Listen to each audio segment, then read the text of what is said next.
On ne le sait peut-être pas assez. L'INSERM, l'Institut national de la santé et de la recherche médicale, estime que 25 à 30% de la population souffre de maladies allergiques et respiratoires. Asthme, rhinite ou bronchite chronique pour ne citer que les plus répandues. Ces pathologies sont en constante augmentation et elles ont même doublé depuis les années 80. Aujourd'hui, on estime que l'asthme touche 300 millions de personnes dans le monde. Mais alors, comment expliquer une telle augmentation ? Les maladies allergiques et respiratoires nécessitent la rencontre entre le gène, la prédisposition génétique et l'environnement. Mais pour que les gènes changent, il faut des siècles. Donc, l'augmentation ne peut être attribuée qu'au changement des facteurs d'environnement et notamment des facteurs qui ont changé dans les dernières décennies. L'environnement, cela veut dire la pollution atmosphérique bien sûr, mais pas seulement. Il y a aussi par exemple l'alimentation ou encore l'arrivée de nouvelles substances chimiques. Bref, ces pathologies sont liées à un ensemble d'expositions. Pour toutes les prendre en compte, les chercheurs du laboratoire d'épidémiologie de l'INSERM étudient ce que l'on appelle l'exposome.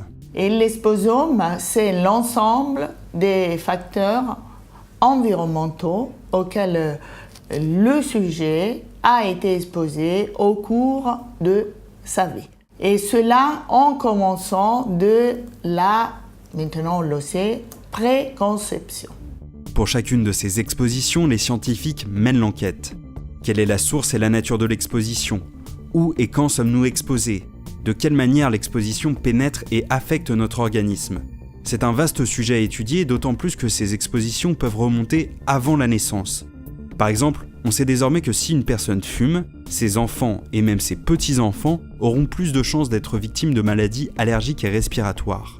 Pour quantifier les expositions de la vie entière, on fait recours à ce qu'on appelle les big data, c'est-à-dire un recueil de données très exhaustif et puis l'analyse de ces données avec des méthodes très performantes.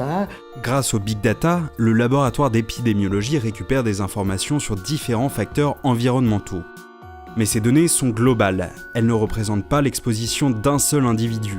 Les chercheurs les complètent donc avec des données objectives et individuelles, qu'ils recueillent grâce à des capteurs comme celui-ci, le Canarin. Ce capteur est porté par des patients et il permet de mesurer le taux de particules fines auxquelles ils sont exposés en temps réel et de manière géolocalisée. Il suit le sujet là où il est. Et c'est la façon la plus exhaustive de mesurer les concentrations auxquelles un individu est exposé. En croisant les données globales et les données personnelles, les chercheurs de l'INSERM créent des modèles prédictifs d'apparition de ces maladies. C'est-à-dire qu'ils sont capables de déterminer la probabilité, en fonction des facteurs, d'engendrer une maladie allergique et respiratoire. Dans le futur, ils pourront aussi faire ce que l'on appelle de la prévention personnalisée.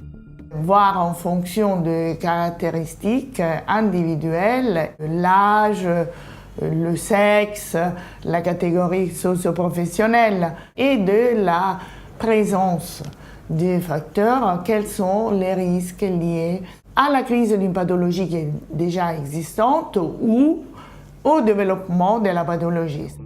En attendant la prévention personnalisée, on peut déjà réduire les risques en adoptant un mode de vie sain. Oublier la cigarette pour les fumeurs, ne pas s'exposer au tabagisme passif, et puis manger équilibré et pratiquer une activité sportive, bref, rien que des bonnes choses pour la santé.